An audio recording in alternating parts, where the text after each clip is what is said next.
not to do it. But then I had a grandma who always used to say to me, if you don't ask, you don't get. So they're always telling me not to do it. But then I had a grandma who always used to say to me, if you don't ask, you don't get. So what? Should we go through? The first two are fairly straightforward.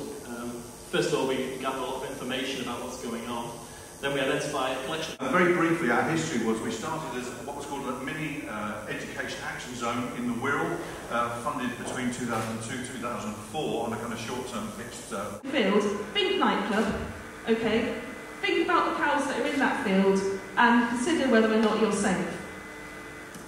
Also, another quite obvious tip is don't be a matador. When I was doing my research, I saw lots of people complaining having been attacked by cows when they were matadors. Talking about it now, I think, because I think we seem to have forgotten about it a little bit. This is an advert from the Echo about 2 years ago when Liverpool won the Capital Culture. I don't know where you were when you heard Liverpool had won it. I remember thinking that was fantastic. There's been lots of debates about Capital Culture. It's physically not possible. There's still work that goes in. It's very heavy for one, and it's just get the professionals in, do it by the book. You'll get builders who come in and say, no, you don't need a structural engineer to give you. To do some drawings. Yes, you do. You don't want your house to fall down. It'll cost you a bit of money, but do things by the book. Get planning permission if you need it. It's always better to do things the easy way. Expect the illusion. Let's talk about the money supply, because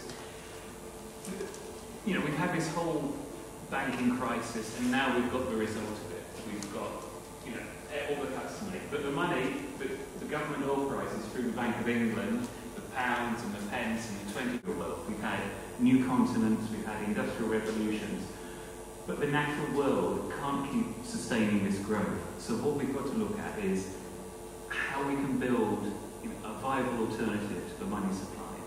And what we've really got to do is start thinking what people make on it.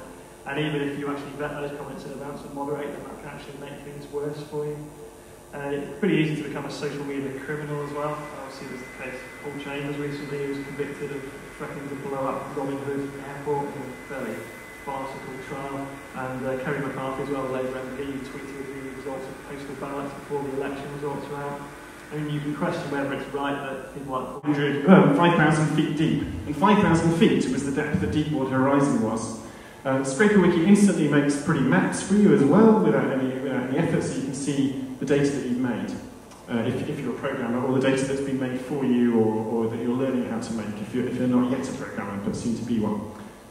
So, Erebus and Terror, and these boats were like the super fancy NASA magic boats at the time. They had everything you could imagine. They had tinned food, which was really cool, and they had a library of 40. Okay, who's the 24?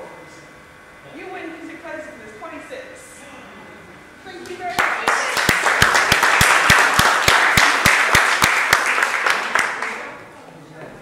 And what's the prize, Alan? The prize is great.